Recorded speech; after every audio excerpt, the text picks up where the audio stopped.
We got a couple important promotions, call-ups, I should say, to the big leagues, and also we're going to walk through the just missed on our top 100 prospect list. Got Arm Layton, Elijah Evans. As we're recording this, Owen Caissie, I think it may have even been in his first at bat, just got robbed, I believe, of a home run or extra bases. So pretty crazy there, but I'm excited. Owen Caissie's getting his crack in Chicago. We can talk about that. Nolan McLean in New York, going to make a start on Saturday. Two guys that can absolutely help their teams make their final push into the playoffs and hopefully beyond that. And then had a lot of conversation about, oh, why didn't this guy make the top 100? Why didn't that guy? We're going to talk about it and talk about who the candidates are to potentially slide in there as more guys graduate. Yeah, there's a lot of fun stuff to talk about, man. I mean, the starting with the Casey and McLean side of things, like these are two teams that like they need to start playing well, like immediately. And that's the interesting aspect with the Cubs and the Mets here is they're both in a bit of a tailspin for sure. They've seen their division kind of fall away from them. It'd be hard for either of those teams to catch the Phillies and the Brewers at this point. It's not impossible, but they're kind of in this wild card hunt. And there's a lot of teams in the NL that are still in that wild card chase, and it's going to be pretty competitive at this point. And I think it's funny because we keep hearing this August 16th date as like the rookie eligibility date.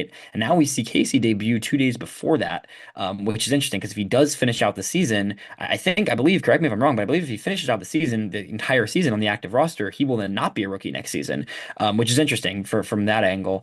And with McLean, he's not going to debut till tomorrow. Then I don't think he'll get the enough starts, so he might maintain that. But these are two teams that like they need to win. And I think these guys, the way they've been in the minor leagues this season, like they can help you win sooner than later. And it just was time to make that move.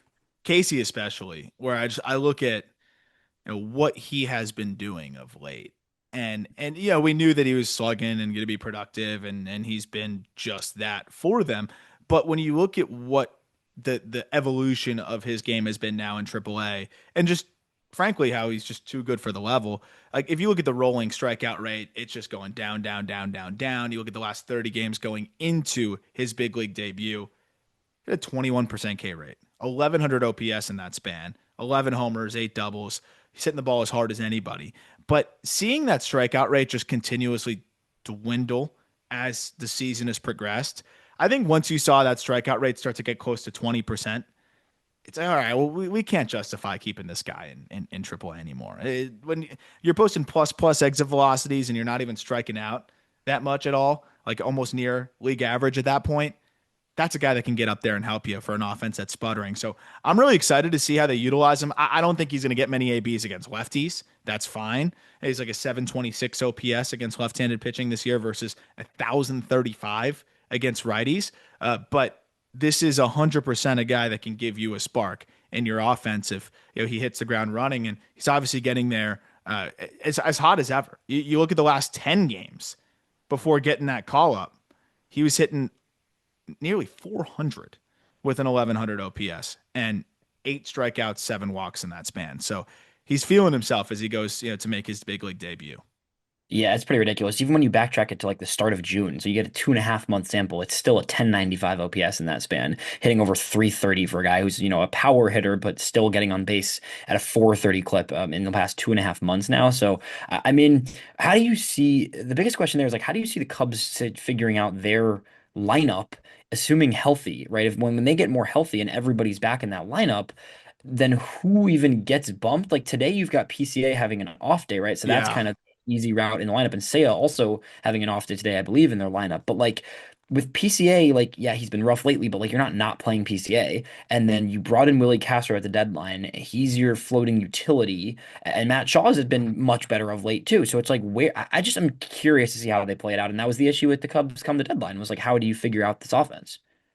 I'm fascinated. And I don't know if it's, hey, we're going to use Owen Caissie to just cycle off days for guys because, Michael Bush has hit a wall, right? And so he's playing every day though. So maybe some days he DHs, but then what? You play Turner at first. Like that's the part that I don't really understand. Is like how are you going to get him in consistently? I think Ian Happ gets a day off here and there. Okay, that makes sense. Yeah. You give say a Suzuki a day off here and there. That makes some sense. But if Owen Caissie's only playing 2, 3 times a week, that's tough. Yeah. So I'm very fast. And then the guy that you just acquired, and Willie Castro, is he just never going to play now? I am very interested to see how they maneuver this. Maybe they start building in a few more off days for PCA, but you want that glove in center field as much as possible. So I don't really see it that way. I I don't know is the short answer. And they obviously wouldn't have brought him up unless they felt like he could help them and they wanted to play him a little bit. But I'm just very interested to see how much runway he's actually going to get and what the plan ultimately is. Or is he Yeah. just going to kind of be shuttling back and forth? Yeah, it's gonna be interesting. It could just be more of a shuttling, and then you protect his eligibility for next year as a rookie. Maybe that's the route. It feels like a disservice to him, honestly, to not just give him bats all the time based on how good he's been this season. It's like if we're not talking about a guy who's been, an impressive AAA hitter, like he's been one of the best hitters in all of minor league baseball all season, right? Like especially the past couple months. Yeah, yeah, and that's why if you could maneuver a way where like Bush could you could put somebody else at first and feel good about Right. it, maybe that makes sense. But again, you still want Bush in the lineup and you want him to get right. He's a 138 WRC plus, so I'm very interested to see how they handle it. But as you mentioned, like he's earned the big league promotion, and so I'm glad he's got it. But he's also earned the ability to play every day when he gets up there. So that Yeah. part I'm very curious of. Exactly. Switching over to Nolan McLean on the Mets side of things, this is a tricky one because the Mets, like, they have a lot of guys who can be starters in that rotation. But behind Sean Manaea and obviously even Kodai Senga with some of his struggles will be in that rotation, like there's still a lot of question marks there. David Peterson has been good this year, but still kind of an unproven commodity.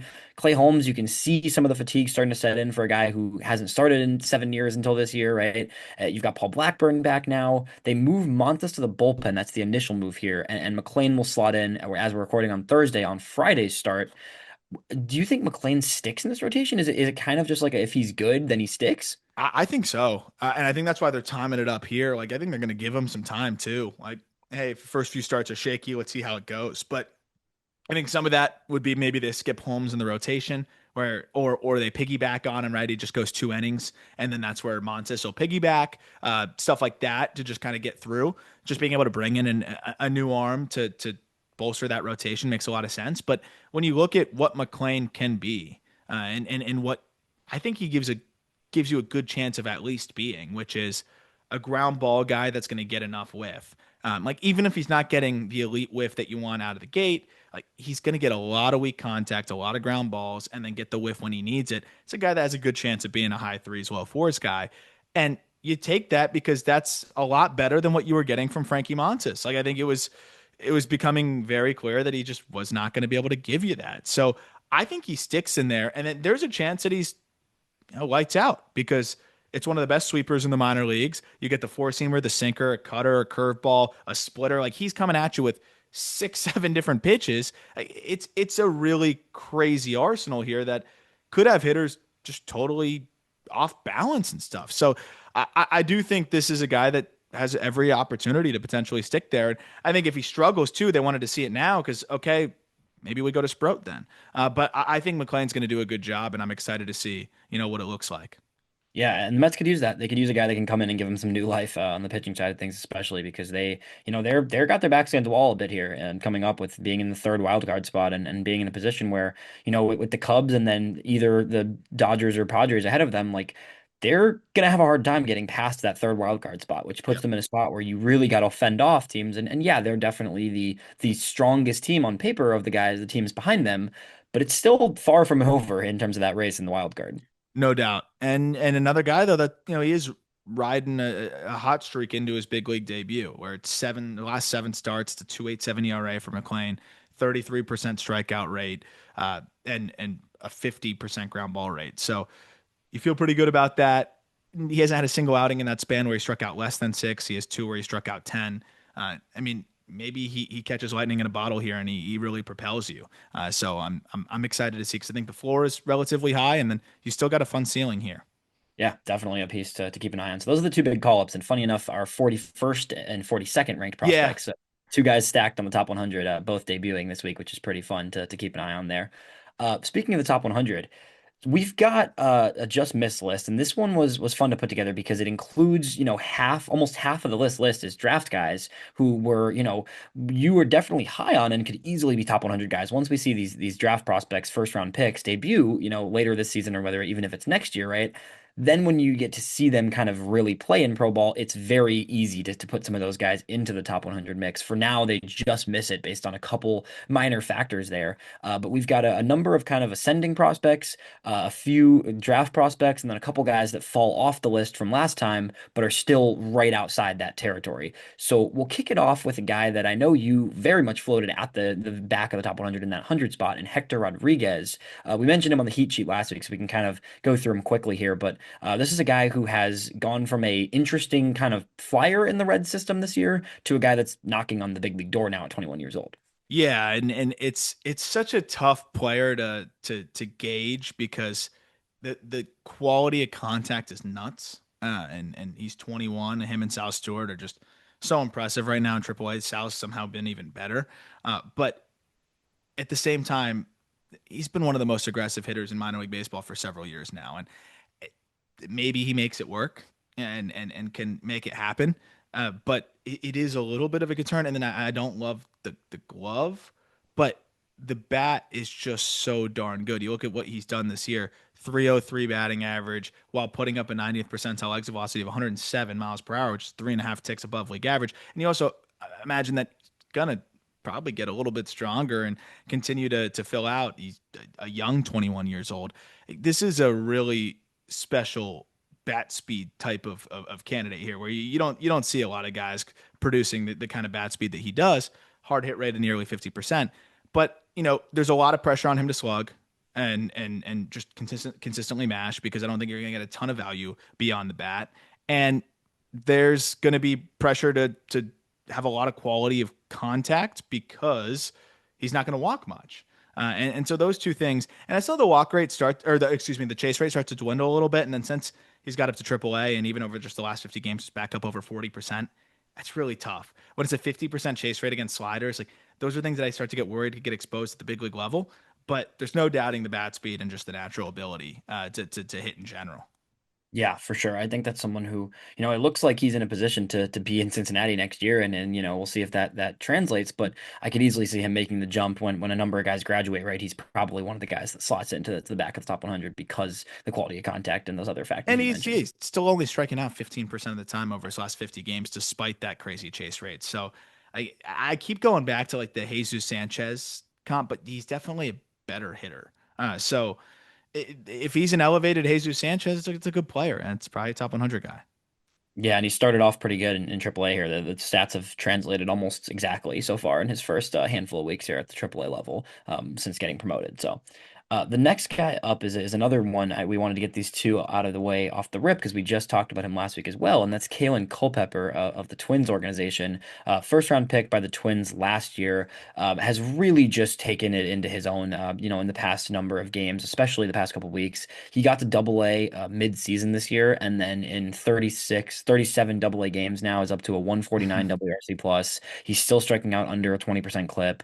It's overall just well-rounded. He's up to 17 homers on the year, 23 stolen bases between the two levels.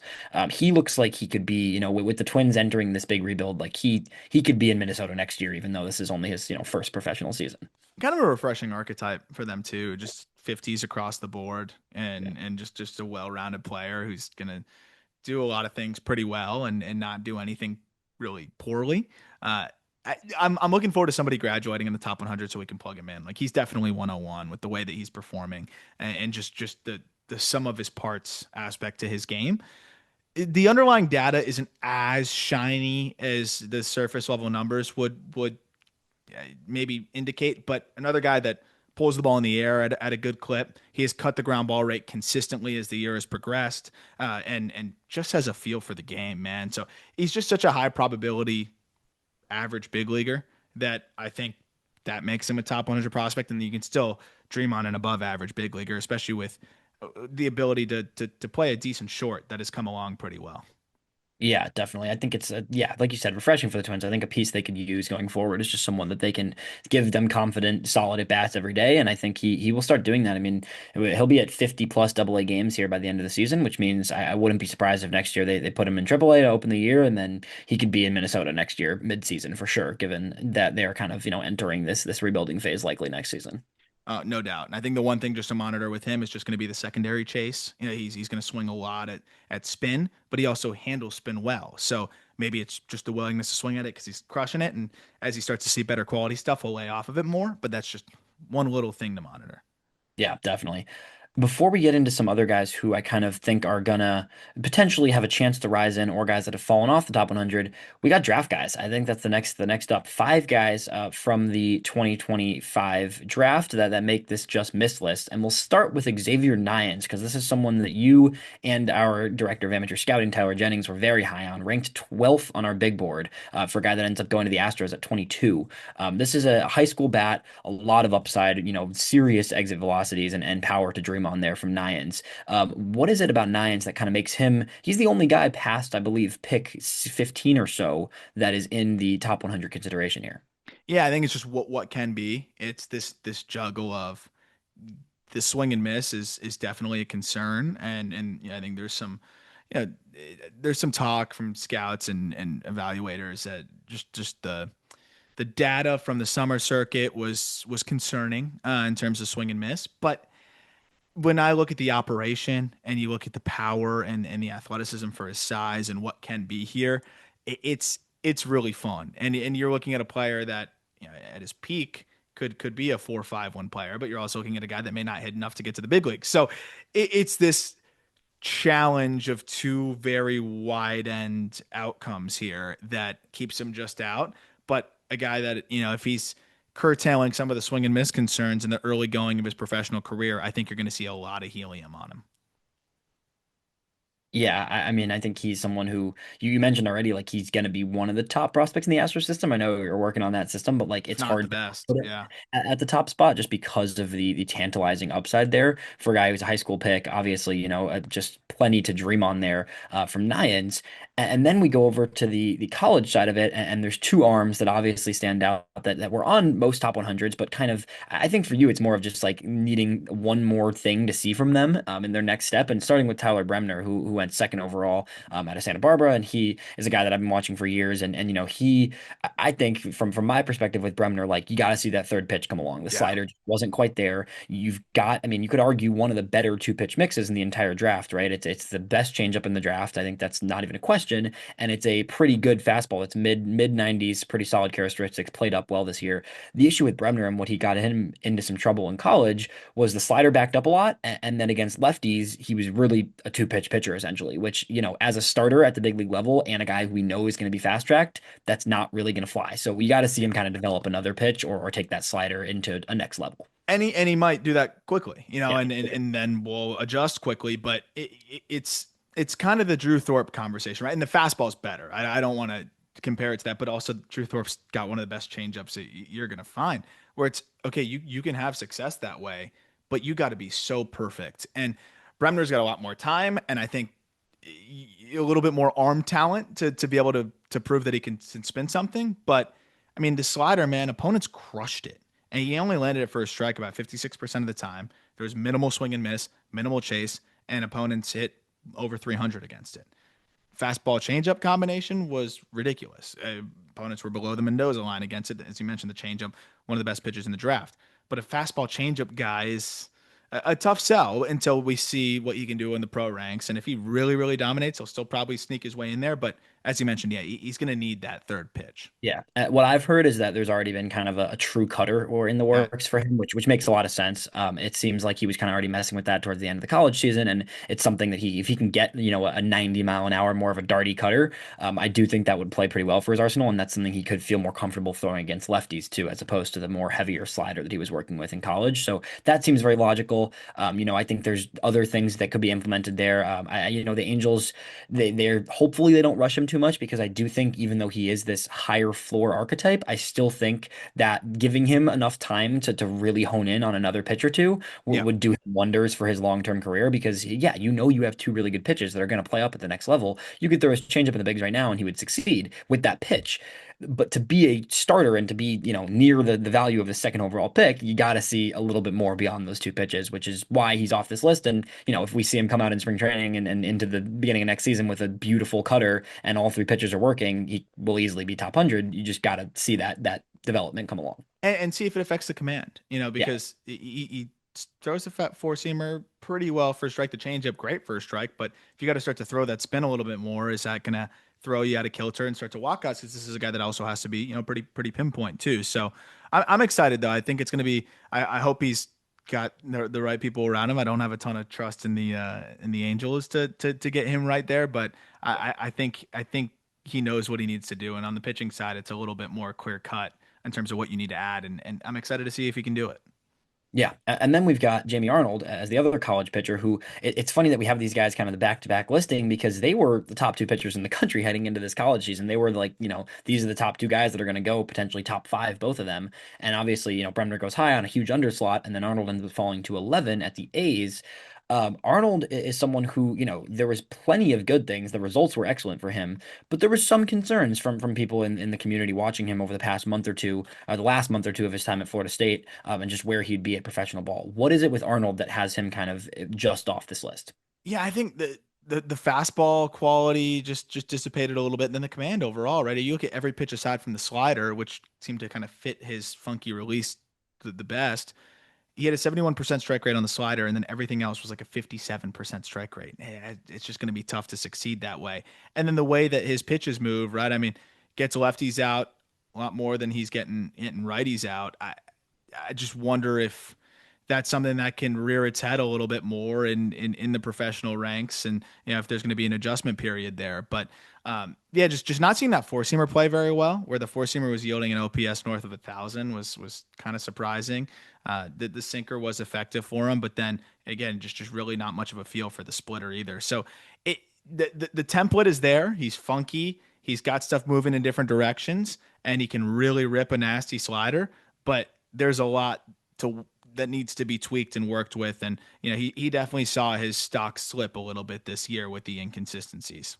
Yeah, but another guy that also, has that experience, he should be able to cruise through the lower levels, and then just kind of adding those elements and fine tuning what he looks like.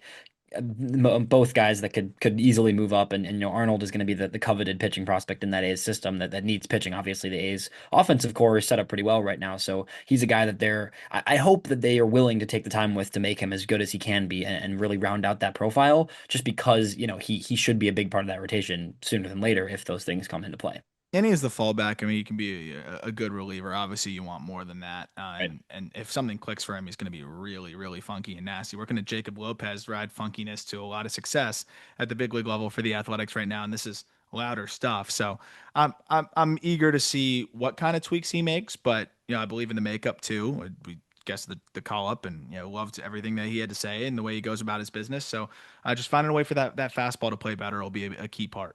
Definitely. Two more draft guys, both high school picks, starting back-to-back picks in the draft, starting with the ninth overall pick. That is Steele Hall of the Reds. Super fun, like contact speed profile. There's a lot to dream on there with Hall. For you, is it more of just the upside at the plate being a little less than some of these other guys that were in the back of the top 100, or is there other aspects of Steele Hall's game that kept him off for now? It's just a little like raw. Like, he's a crazy Yeah. athlete, and I think in terms of ceiling, it's up there with just about anybody. But it is a little reminiscent of like the Kellen Lindsay thing, where it's just okay, we'll see what it looks like in pro ball, and I just a lot of times I just kind of want to be able to see him play professionally a little bit before I get the full idea of what it's all going to look like. But the thing with him is I think he's a little bit more advanced defensively, and I think that helps his case a lot. He's a guy that has a great chance to stick and play a good shortstop. And then I look at the approach. He's aggressive, but it's also kind of a swing that's more geared, as you mentioned, like to contact. So how much can he slug? That said, if he's putting the bat on ball in an above average clip and he's an elite runner and he's playing good shortstop, it can all come together. But I think the swing is just also a little bit raw and very reliant on hand-eye coordination. But he's such a freak athlete that he could emerge with, like we talk about like what Connor Griffin did, right? If he emerges with cleaner mechanics, all of a sudden he's unlocking stuff that we didn't quite see. So it's just one of those guys that I would just love to see a little bit of action professionally, and then be able to make a more educated just assessment there. Yeah, but there's plenty to dream on there for sure. And I think that from everything we've heard, it sounds like the speed is like it's not just like, oh, he can run a little, it's like plus Yep. speed, Hmm. which is always a good kind of layer to have to his profile when there is some concern there with how the swing will come along, right? At least you know you have a good athlete with elite speed who can stick at shortstop, Yeah. and then you work through the offense and you kind of figure out that as you go. But for, a guy who was drafted at 17 years old to be reclassed from Yep. 2026, so super young, a ton to dream on there, and someone that he could easily be one of, our biggest risers next Oh, year, no doubt. if he's a guy that just kind of finds more of that consistency with the swing. 100%. Speaking of a guy who I also could see being a big riser, the last draft guy is Billy Carlson, White Sox 10th overall pick. Elite defender, everything that, is premium, the top defensive shortstop in terms of the high schoolers for sure, it sounds like. And someone who will definitely stick at shortstop. Definitely, similarly, differently, but similarly, some swing things to work through. I think Yeah. there's some adjustments there to make. And I think that the White Sox, I think, are pretty aware of that, honestly, in terms of just kind of working through his offensive game as he develops, but also a lot to dream on there because you have a shortstop, you have a good athlete at shortstop. The arm is plus. He was a two-way, he was a pitcher and got, some slight looks earlier in the draft process as a pitcher, right? So you're going to get a shortstop. There's definitely some power upside to dream on there, but it's finding a little more, adjustments to the swing and ability to kind of tap into that impact. It's just, yeah, it's kind of in a lot of ways a copy paste to Steele Hall because I'm ready to be all in on this guy, but I also am ready to be concerned because like that swing as it currently is constructed is just he's gonna have struggles professionally. And maybe I'm wrong. Maybe he's an outlier, but it's gonna be really hard to succeed that way.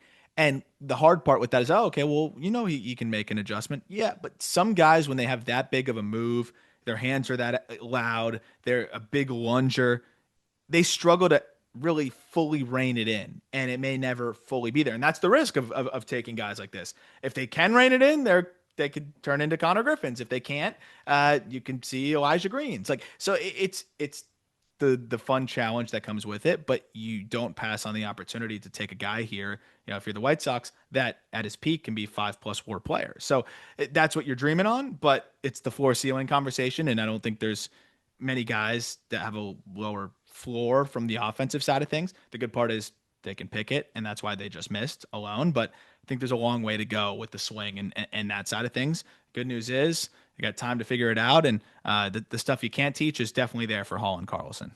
Yeah, definitely. And Carlson's a guy, it partially in a way reminds me a little bit of Caleb Bonham. Bonham's swing was a little bit simpler coming out of high school last year, but it is clear that Caleb Bonham has simplified the swing a little bit since coming to the White Sox last year. So you look to do a similar type of thing with Carlson where you can tone it down a little, you can find a little bit more, swing consistency there, and then he can kind of tap into that upside. I mean, and then you'll see a lot of helium with them, and he doesn't even need to fully figure it out, right? Just like a step in the right direction. If he's slightly above average hitter next year, I think that's enough to still get him into the top 100 list because you're dreaming on the tools. You're seeing a step in the right direction. It doesn't all have to happen at once, but Yeah. just seeing that progress, I think would be really encouraging because again, it's going to be really hard to hit the way that he currently does. Yeah, definitely. Before we get into the rest of this just missed list, let's take a quick break. Before we get back into the just missed list, I want to tell you about Lids, which the home of headwear is now your one-stop shop for all things tops, with Tops Chrome now in Lids stores now. They also have mega boxes, which are in. They already had the hobby boxes and the blaster boxes, but now you can get the mega boxes, which are a good middle ground. If you don't want to spend as much money for the hobby box and the guaranteed auto, but you want a little bit more guaranteed parallels and rare stuff and more packs, then the blaster box, go with the mega box. That's what I've been buying more of late as I've been trying to find some more James Woods, find some more Griffin Conine rookie cards, and also you got the Topps buyback side of things too, where if you have a base card of Aaron Judge, if assuming he wins the MVP or Shohei Ohtani, and they win, you can go to any card shop. And basically you get credit right back for that. But the really fun part about it too is you can really get access to special opportunities at Lids where if you buy one of those boxes, right, it's a blaster box, a mega box, or a hobby box, and when you're checking out, you use the code JB Lids, you get a free full year access pass membership, which will get you 20% off of headwear, 10% off apparel and novelty, first access to new drops, and can get you giveaways, exclusive experiences, and more. Recent experiences that they had, was front of the line access to Ronald Acuna Jr. and John Smoltz for meet and greets at All Star Weekend. They give away Topps Chrome hobby box and value boxes all the time. They give away 5 hobby boxes and 10 blasters, which were all given away to Access Pass members. Sweepstakes for 3-day passes at Fanatics Fest. It goes on and on. Somebody recently hit a 1 of 1 Cal Raleigh auto out of a Series 2 box at Lids. We hit some fun cards at Lids when we were out there doing the meet and greet with Griffin Conine. And I believe they'll have some more stuff coming in. Bowman Chrome isn't too far away now. And it's just really cool to be able to go to a Lids store now and you got cards there as well. Cause I'm always looking for places where I can pick them up. Now, if I'm in the mall or, near one of the 1,000+ Lids locations in the US, I can go pick up some cards, whether it be Topps Chrome right now, or Bowman coming out soon, or Topps Chrome Update when we'll be debut patch hunting as well. So, reminder: all you got to do is buy one of those boxes, let them know JB Lids, JBLIDS at the checkout, and you get a free full year Access Pass membership for all of those awesome things.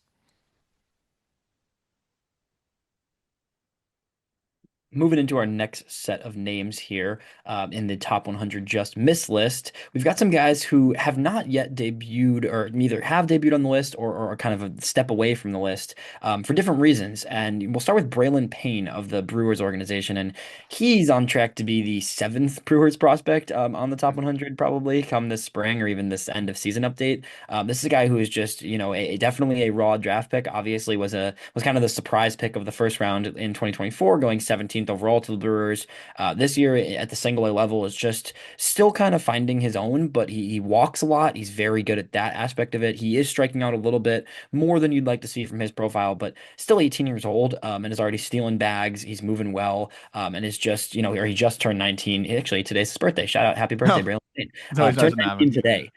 But literally, as drafted at 17, still just so much upside to dream on there, and the Brewers are really high on this guy. Oh my God. And he's so tooled up, man, as you mentioned. And he's still a work in progress for the reads and routes to come along in center field, but they already look like he can be a well above average defender there. What's interesting is, when he was drafted, he was kind of viewed as more of a hit over power guy because it was a slash and dash. And now the Brewers have been working to kind of get him to utilize the ground more and be a little bit more powerful. With that's come a little bit of whiff, and I think it's a process here. But he's hitting the crap out of the ball, and he's dealt with some injuries this year, which I think has disrupted him a little bit too. But his last 20 games, I think that's with an injury sandwiched in between. He's been absolutely crushing the baseball. 945 OPS. Contact rates are still a little bit fringy, but a 90th percentile of nearly 106. And again, this is a guy that flies. And you're seeing him flash the pop too. Like he's still just scraping the surface of I think what he could ultimately have. When we're talking about a guy that just turned 19, who's skinny and speedy and is popping 111s in the EV department, and already pretty patient. He has a good feel for the zone. If it all comes together, you've got like a 5 tool type of guy, assuming he can cut down on the whiff. But even then, you got tools across the board and a really dynamic player here. So between the health and just some of the swing and miss, that's what kept him out. But this is a player that I really liked out of the draft and has been really fun to monitor and I think could make a huge leap next year. Yeah, he's one of those names where you could see him just go from like, yeah, borderline top 100 to, okay, this guy's top 30, 40 in baseball. We've seen Yep. that with a number of guys recently where it's just like they take that step at 18, 19 years old, and then you look at the profile and you say, okay, this is one of the better prospects in baseball for a reason. And he's, of all this list, he's one of the guys who really could take that massive leap. Uh, 2 homers, by the way, this year at 111. Yeah. Nice. Yeah, he can get into it for sure. I think you're going to see that, 7 homers on the season right now in 61 games. I would not be shocked if you told me he put up 15 to 20 next season and Yep. really took that power into game results, obviously. Yep. Jurrangelo Cjntje of the Mariners organization is next up. And I mean, I'm going to just ask it this way to you. If he just starts throwing righty only, is he top 100 or is it that simple or is there more to it than just that? No, yeah, I think it would help because I think it would help him come along more just command wise and things like that. But it is fascinating because as a righty right now, I mean, you're looking at a fastball that's averaging 96 with great characteristics.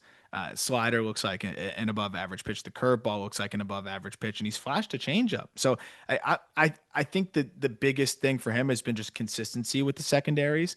And I think it's a lot harder to focus on that when you're still throwing with your left arm. And, you look with the left arm, it's a 44% strike rate. He's landing his fastball for a strike 38% of the time. There's some cool moments there, but, I don't know if I totally get it. But that said, first double A start was pretty decent. He's right there. I think it's tough because when you look at the cumulative numbers, it's an 11% walk rate. But to your point in the question, it's a 7.5% walk rate with his right arm. Uh, it's a 30% walk rate with his left arm. It's 16 walks and 54 plate appearances. So, yeah, I mean, if we're looking at him as just as a right-handed thrower, yeah, he's probably got a stronger chance at being that top 100 guy. And it's kind of difficult to evaluate him because I can't say, well, what if he used his right arm there instead of walking the guy with his left arm? So that's the hard part is, I want to have a little bit more understanding of the splits and things like that. And you can't fully know how his arsenal is going to play as a righty against lefties because he's still mixing in, a fair amount of these left on left at bats, and a lot of them are just walks. So it's a weird assessment, but I would say, yeah, he probably would be a top 100 guy if he was You just throwing with his right arm. Do you have just the right on right splits by chance, or of just literally him as a righty against righties? Because I feel Yes, like the numbers from what I've seen have been pretty strong there. as a righty against righties, Yeah. 158, 222, 259 slash line I against with mean, a come on. 31% strike rate and a 4% walk rate. So, yeah. And then here, I mean, if you go as a righty against lefties, it isn't as good. And I think maybe that's why they keep trying this. Like Right. it's a 906 OPS, but he hasn't. I'd rather him learn how to throw to lefties as a righty than learn how to throw as a lefty, period. Because like I know he can do it, but if he was just a lefty, he'd be on the dev list. Like so, that's the part that I just don't totally get. So I wonder how much longer they ride that, but I feel more confident about his ability to develop the arsenal to get you know lefties out. The challenge though is the pitch that's lagging the furthest behind is that changeup, and that's kind of the equalizer. But the curveball is still a good pitch that could be more of an equalizer against lefties as well. And the fastball is just so darn good. Yeah, maybe they just ride it out this season in Double A and see how this handful of starts in Double A goes, and then next year you go into the offseason and can really gear up on the right side. I would think that might be the option there, but we'll see what happens there. Another guy next up who I think it's really just an innings thing, Caminiti of the Braves. Like you just got to see a little more from him. This is a guy who had a delayed start to the season with an injury. There's still some things to work through there, but he was one of the most exciting draft picks in last year's draft out of high school. Still super young, just turned 19 this past week. Through 39 and a third this season in single A. It's a 2.29 ERA. The strikeout rate is really high. It's at 33% in that range. In his first, handful of single A starts, like the stuff is amazing. We know this stuff is very exciting for this guy at his age, especially. Just a lack of innings so far to this point. Only 53 innings this season between the complex and single A. Yeah, I really wanted to put him in there, and he's right there. It's just right now it's a guy in low A that's pitching in 3-4 inning spurts. I think he finally got a 5 inning spurt in there. They just started to stretch him back out again after the top 100 list came out, but at the time of the top 100 list, he had not really exceeded 5 innings, and mostly was going 3-4 inning spurts. So yeah, the fastball was 93, 94, grabbing fives. But I'm kind of curious. Okay, what does that look like as he's stretched out a little bit more? And then on top of that, is he healthy? And that was something that we are kind of waiting to find out too. Um, he looks healthy. The fastball is dominating, and that's a big thing. Is he's getting a lot of swing and miss on the four seamer against low A competition. He's young, and so I think it's unfair to knock him for that. But I just think this is a guy that's definitely advanced for his age, and he's just filling up the zone with the fastball that he's throwing 55% of the time, and the slider's good enough off of it. The splitter's flash is just the feel for it hasn't been there. He's just sprayed it, but it does look like it could be a good third pitch. This is a guy that'll probably be in the next update when we get enough space in there, just because he's so talented. He's so athletic. I love the way he moves on the mound, and he looks healthy now, right? Like since we put out this list, he's starting to be stretched out to 70, 80 pitches, and he's holding that velo. I want to see that splitter come along, but I think at 19 years old, just turned 19, with the fastball slider combination that he already has as a lefty, he's a guy that can, I think, get away with the two pitch mix a little bit more in the short term. Yeah, definitely. And then there's still plenty of time there to develop that rounded out arsenal as he moves up the ranks there. And the Braves are probably one of the better organizations to keep honing in on what he's doing, his archetype, his Oh yeah. high school profile, right? And playing the angle as well too, because he has a little bit of that funky deception to him. they are really good at getting their guys to play the angles and just squeeze out every drop. So I feel good about how they're going to develop Caminiti. Yeah, definitely. So another guy that easily could climb pretty aggressively, honestly, if you see the stuff tick up at the next step next year. Three more players who all were on the top 100 at one point, and have kind of fallen off, but are still very much in range. Aroon Escobar of the Phillies is one who I think was really just a victim of like the draft guys and all the new players getting slotted in. This isn't a guy that's regressed a ton necessarily. He was exciting earlier in the year. But since getting to the high level at 20 years old, they're pushing him a bit aggressively. He has regressed a little there at that level in 26 games in high A. It's a 98 WRC plus compared to the first 69 games in single A, where it was a 130 WRC plus. Still seeing him make pretty good contact. Just the power hasn't been there the way it was earlier in the season. Yeah, he just got squeezed out, as you mentioned, for that exact reason. But it's also because for him to be a top 100 guy, he's got to mash. And yes, it is a little bit of a push, but it's not like he's 18 at high A. He's going to be 21 in January on New Year's Day. It's about how you want to see him tracking, especially with just how well he was playing in low A. And as a second baseman who's not going to give you a ton of value with the glove, he's got to mash. And it's been a little bit of a coming down to earth in high A. I think he's been showing some signs of life of late, and it's been playing much better, I think, over the last week or so. But just with all the new draft guys, and then the just type of player that Escobar is, where it's offensive driven second baseman, a lot of these high school shortstops just kind of squeezed out over him, and then you have a guy like Dylan Beavers in AAA performing, and some of these others where it's just if Escobar didn't keep it up in high A, guys are going to pass him by in terms of prospect intrigue. Yeah, which is fair, and I think he still could easily get back on into a better groove next season and really start to mash even more. Got to remember this guy is also like, he didn't even play. This is his first like affiliated stateside season, right? So he was in the complex last year. He only played a handful of games Yeah, last yeah, year. a lot of injuries. Yeah, he was dealing with injuries, right? So it's still like this is by far the most games he's ever played in a year. So I think it could just be partially a product of him just physically Sure. slowing down, which if you see him get back on track and start hitting, 15, 20 homers next season, right? He's up to 12 this year, most of those coming in single A. If he can stay at the high level or get up to double A even at the end of the year next year and put up 15 plus homers, then you can get him back into this consideration. He has to hit, like you said, for this to play up. 100%. And I think it's a good point about the fatigue and stuff like that. He had shin splints Yeah. last year. There was some other injuries he dealt with a couple years before that. And yeah, he's 5'9", 225 from what we've got here. So like the conditioning side of things like could just be a new challenge for him and something that I'm sure he'll be ready for next year. But also with the way he was playing, he was on the bases a lot, he was moving a lot, and it's hot as hell down here, man. So in the Florida State League, so once you get to that 100, close to 100 games, yeah, he's never played anything close to that. Yeah, definitely. Two more guys here. Xavier Isaac of the Rays organization is the next one. Another guy who's dealt with some injuries. He was out at the beginning of the season. Now has been hurt again. He hasn't played since June, I believe. Now he hasn't played since June 25th. So partly when you look at top 100 and you've got guys performing, it's hard to rank a guy who hasn't been playing, and also just has taken a bit of a step back this season in comparison. Yeah, it's a limited amount of games, but the power is still there for sure. But is not getting on base quite as much. He was hitting 201 this season, but still, walking at a nearly 20% clip in double A. So that's great. But also the strikeout rate continues to be high like it was last year. So with this guy, it's a little boomer bust, right? With Isaac. It's a lot of boomer busts. Yeah. It's this one hurt me though because anyone that was listening to the show for a while knows how much I like Isaac. It was really just the injuries because when you combine like I was willing to pallet the whiff because the quality of contact, because of the athleticism, because I think he's going to be able to make it work. But then you compound the risk of whiff and injuries. And that's where I'm like, I don't know if I can take both those things on when you have all of these other players that we're talking about. Like, look at the draft guys that we had to leave off. So when I'm thinking about would I take this player over that player, with the concern of whether Isaac's going to be able to stay healthy and whether he's going to hit enough.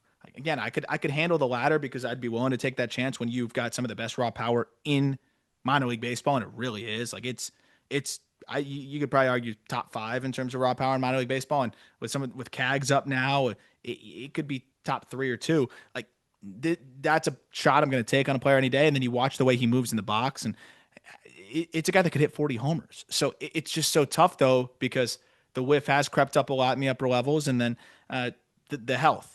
but you did kind of start to see him settle in, and I felt like he was ready to take off, and then you get the injury again. So Yeah. it's disappointing. I hope he can get right and get healthy, but the good news is he's still just 21 years old. So he's going to come back. He'll be 22 years old for the entirety of next season, but he's going to need to prove that he can stay healthy because injuries have been a pretty consistent theme here. Yeah, definitely. And then that's something where it's, you're still a lot to dream on there for sure. When his power and that raw power obviously is elite, just got to get him on the field more consistently there. The last guy is another injury one, and this is a tough one because you had him higher than, I mean, he was high as one of the higher ranked pitching prospects in baseball at his peak. Ricky Tiedemann of the Blue Jays organization. It's just an injury guy, right? He had Tommy Yeah. John in July last year, so it's been about a year. The latest report on him from 3 weeks ago was that he was touching 95 from flat ground in his Wow. rehab, That's pretty good. working towards live bullpens in August, is what this says. So haven't seen an update since then, but it does look like he's working back towards pitching. If he gets in a game this season, it would be a couple, maybe one single A game rehab or something. Probably doesn't even get in a game this year. It's probably more of just getting himself ramped up, being able to go through a full off season once his arm is back in that condition, and head into next year with the ability to make it to the big leagues, hopefully. But Yeah. is it with Tiedemann? Is it just, I mean, injuries, of course, have derailed this guy, but what else is kind of the situation with him here? It was kind of he just got squeezed out too because there were so many new guys and he couldn't improve his stock, right? So he's kind of in the back end of the top 100, and then all these other guys are playing and improving and raising their stock, and then the new draft guys, and it was just like, oh yeah, he's gonna get squeezed out here. But I do have optimism that Tiedemann, this, and I'm not a doctor, but it felt like a lot of those other ailments were just all around the trying to avoid the Tommy John, right? And then the shoulder starts barking and the forearm starts barking and whatever. I'm hoping that the Tommy John just fixes everything here and he comes back and he's throwing freely and the rest of his body's healed up and he strengthens everything and he feels good. Because if that's the case, I mean, you've got one of the best left-handed pitching prospects in baseball here, where the fastball slider changeup combination, it's potentially 3+ pitches. The other thing though is if it's somewhere in between that where he's better health wise, but he's still not, what he once was, you throw that guy in leverage. He's a Yeah. top 100 like prospect as a leverage reliever. So, and that's the thing too is I like the fallback where like he could be multi-war reliever. So that's where I feel good about the outcomes. But I do think that this is a guy that's going to potentially get healthier, and it's just easy to forget how good he was. And I mean, you can't really teach that 3 pitch mix and just the athleticism that he brings on the mound as well. So I'm hoping he's healthy, and it's just kind of what we're waiting for. But even just seeing the positive checkpoints, I think was enough to kind of keep him in consideration there. But we see a couple games of him throwing, I think he'll be right back in the mix. Yeah, and for those that like remember hearing Tiedemann a couple years ago but haven't heard, like kind of forgot about just what he was as a prospect, his first professional season at 19 years old, he climbed 3 levels, had a strikeout rate of 39% and an ERA of 2.2. So this isn't just like this upside is elite, and there was a reason why he jumped into that high end of pitching prospects before all these injuries. And if he can get back to that version of himself, even if it's a tick down from that version of himself, right? This could be someone who for the Blue Jays becomes very important when you factor in that they just traded Cal Stefan and Kendry Rojas too. So like Yeah. this is someone who could become a real key piece here for the Blue Jays if he can come back and go into the spring healthy. And he's still not even 23 yet. That'll be in Right. next week. So he's got time. But it's funny you mentioned those numbers. Going back to that year, too, 95 from the flat grounds that he's touching. He averaged 94.6 when he dominated like that. So, I mean, this guy can dominate at 93, 94. And it looks like he's going to be able to do that if that's what he's throwing at flat grounds. And opponents at 149 against him that year. So just crazy, crazy stuff. So really, really hoping we get him back healthy. And, I think he's a really fun arm to watch. Yeah, definitely. Well, we're gonna be back with another heat sheet next week for Yeah. sure. This is our kind of our last top 100 thing for now, and then we'll Yep. have, a couple months from now we'll have the top 100 end of season update. But yeah, we'll get into another heat sheet for sure. I know you've got some farm systems you're finishing up here as well. Yeah, Orioles top prospects should be out either the next couple days, latest on Monday, and then we will be doing farm system rankings once we finish the last two farm systems. We got what is it? Excited. It's Astros and Astros and Angels. oh yeah. So we've got those two, and then we will be updating all of the team top prospect lists and then giving you farm system rankings there, which will be really fun because Cool. we've never been able to do that yet. We haven't had all the systems done. So looking forward to that, and we'll have plenty of content around that as well. Hope you all have a good rest of your week. Look forward to talking prospects with you next week.